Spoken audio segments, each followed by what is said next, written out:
വേടന് കിട്ടിയത് യഥാർത്ഥ പുലിപ്പല്ല് ആണ് എന്ന് വനംവകുപ്പ് ഉദ്യോഗസ്ഥർ സ്ഥിരീകരിച്ചിരിക്കുന്നു. തമിഴ്നാട്ടിൽ നിന്നുള്ള ഒരു ആരാധകൻ കൊണ്ടുകൊടുത്തതാണ് ഈ പുലിപ്പല്ല് എന്നുള്ളത് സ്ഥിരീകരിക്കപ്പെട്ടിരിക്കുന്നു. അത് വനംവകുപ്പ് ഉദ്യോഗസ്ഥരോടും വേടൻ ഇക്കാര്യം വ്യക്തമാക്കിയിട്ടുണ്ട്. ഇതിനു പുറമെ 5 വയസ്സ് പ്രായമുള്ള ഒരു ഇന്ത്യൻ പുലിയുടെ പല്ലാണ് വേടന് കിട്ടിയത് എന്നുള്ളത് പരിശോധനയിലൂടെ വനംവകുപ്പ് ഉദ്യോഗസ്ഥർ കണ്ടെത്തിയിട്ടുണ്ട്.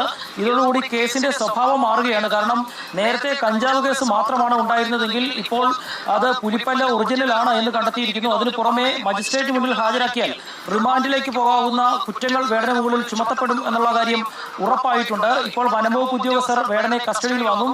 തുടർന്ന് അവിടെ നിന്ന് കോടനാട്ടേക്ക് കൊണ്ടുപോവുകയും ചെയ്യും. ആരാധകൻ നൽകിയ പുലിപ്പല്ല് തൃശ്ശൂരിലെത്തിച്ച് സ്വർണം കെട്ടിയാണ് മാലയിൽ കോർത്ത് തന്റെ കഴുത്തിലിട്ടിരുന്നത് എന്നും വേടൻ സമ്മതിച്ചിട്ടുണ്ട്. നേരത്തെ ഇത് തായ്ലാന്റിൽ നിന്ന് കൊണ്ടുവന്നതാണ് എന്ന രീതിയിൽ ഒരു മൊഴി ഉണ്ടായിരുന്നു. പക്ഷേ അത് തെറ്റാണ് എന്നുള്ളത് വനംവകുപ്പ് ഉദ്യോഗസ്ഥർക്ക് സ്ഥിരീകരിക്കുന്നു. കാരണം ഇന്ത്യൻ പുലിയുടെ പല്ലാണ് വേടൻ ഉപയോഗിച്ചിരുന്നത്.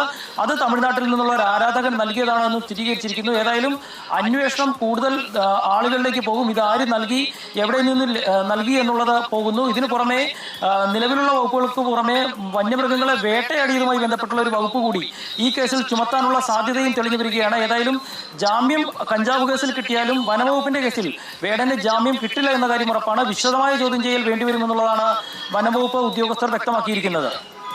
ശരി, എസ് ശ്യാംകുമാർ കൊച്ചിയിൽ നിന്ന് വിവരങ്ങൾ നൽകുകയായിരുന്നു.